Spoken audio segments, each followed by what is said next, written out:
السلام علیکم ورحمۃ اللہ وبرکاتہ۔ آج کے اس ویڈیو میں آپ کے سامنے یہ بات پیش کی جائے گی کہ عاشورہ کے دن خاص طور پر ہمیں کون کون سے کام کرنے چاہیے۔ قبل اس کے کہ یہ باتیں آپ کے سامنے پیش کی جائیں، آپ سے گزارش ہے کہ اس چینل میں اگر آپ نئے ہیں تو اس کو سبسکرائب کیجئے، شیئر کیجئے، لائک کیجئے اور بیل آئیکن کو دبانا نہ بھولیں تاکہ ہماری ویڈیو پہلے آپ تک پہنچ جائے۔ عاشورہ کے دن کن چیزوں کا ہمیں اہتمام کرنا چاہیے، اس کے فضائل سے متعلق ویڈیو اپلوڈ ہو چکی ہے۔ اب ہمیں بالترتیب کچھ کاموں کا اہتمام کرنا چاہیے، اسی کا یہاں پر ذکر کیا جائے گا۔ سب سے پہلا کام ہمیں اس دن روزہ رکھنے کا اہتمام کرنا چاہیے۔ روزے کا کیا حکم ہے اور اس کی کیا تفصیلات ہیں، یہ میری ایک ویڈیو میں پوری تفصیل سے بتائی گئی ہے، جس کا لنک انشاءاللہ ڈسکرپشن میں دے دیا جائے گا، وہاں آپ دیکھ سکتے ہیں۔ دوسرا کام جو ہمیں کرنا چاہیے وہ رزق میں فراخی۔ رزق میں فراخی کا مطلب یہ ہے کہ شام کو گھر میں معمول سے بڑھ کر کھانے پینے کا انتظام کرنا چاہیے اور گھر والوں پر رزق میں وسعت دینی چاہیے۔ دن بھر روزے کا اہتمام اور شام میں گھر والوں کو فراخی کے ساتھ، اہتمام کے ساتھ رزق میں وسعت پیدا کرنی چاہیے اور معمول سے بڑھ کر کھانے وغیرہ کا انتظام کرنا چاہیے۔ امام بیہقی رحمۃ اللہ علیہ نے کئی راویوں سے یہ حدیث نقل کی ہے۔ حضرت ابو ہریرہ رضی اللہ تعالیٰ سے مروی ہے کہ اللہ کے رسول صلی اللہ علیہ وسلم نے فرمایا: من وسع علی عیالہ و اہلہ یوم عاشورہ وسع اللہ علیہ سائر السنۃ، کہ جس نے عاشورہ کے دن اپنے اہل و عیال پر کھانے پینے میں فراخی کی تو اللہ تعالیٰ پورے سال اس کے لیے فراخی کرے گا۔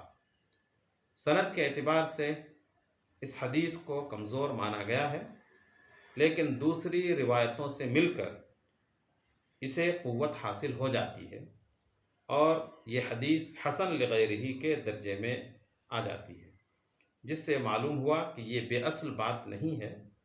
اس لیے اس دن کا دوسرا کام یہ ہے کہ اہل و عیال میں وسعت اور فراخی سے کام لے اور معمول سے تھوڑا بڑھ کر اپنے حیثیت کے مطابق، استطاعت کے مطابق کھانے پینے کا انتظام کریں۔ تیسرا کام نمازوں کا اہتمام ہے۔ چونکہ یہ ایام ان ایام میں سے ہے جو فضیلت والے ایام میں ہے، تو فضیلت والے ایام میں نمازوں کا خاص طور سے اہتمام کرنا چاہیے تاکہ زیادہ سے زیادہ ہمیں ثواب ملے۔ چونکہ عموماً اس دن لوگ دوسرے کاموں میں مشغول ہو جاتے ہیں، کچھ میلے ٹھیلے میں چلے جاتے ہیں، کچھ اور دیگر کام میں، اور نمازوں کے اہتمام سے غافل ہو جاتے ہیں، تو یہ قطعاً درست نہیں ہے کہ نمازوں کو ترک کر دیا جائے، وہ بھی خاص اس دن جس دن کی فضیلت اتنی ساری حدیثوں میں آئی ہوئی ہے۔ تیسرا کام تلاوت قرآن کا اہتمام ہے۔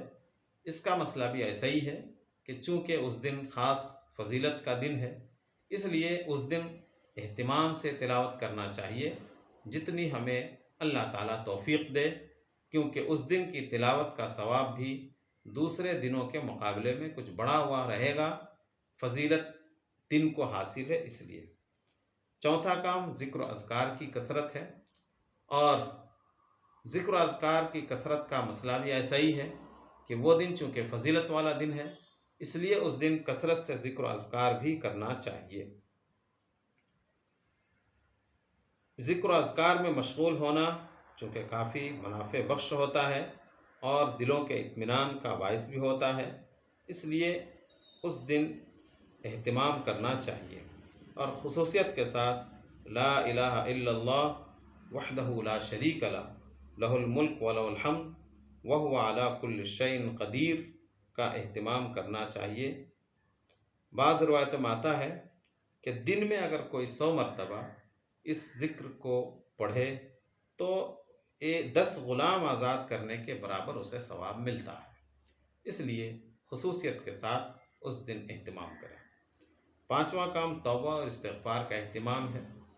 اس دن چونکہ کئی بڑے بڑے واقعات پیش آئے ہیں، حضرت آدم علیہ السلام کی توبہ بھی اسی دن قبول ہوئی، بنی اسرائیل کو نجات بھی اسی دن ملی فرعون سے۔ اس تعلق سے بھی ویڈیو موجود ہے، ڈسکرپشن میں لنک دے دیا جائے گا۔ اور یہ بھی روایتوں میں آتا ہے کہ قیامت جو قائم ہوگی وہ اسی دن قائم ہوگی، عاشوراء کے دن ہی۔ تو اس اعتبار سے بھی توبہ اور استغفار میں ہمیں مشغول ہونا چاہیے اور اللہ تعالیٰ کی طرف رجوع کرنا چاہیے۔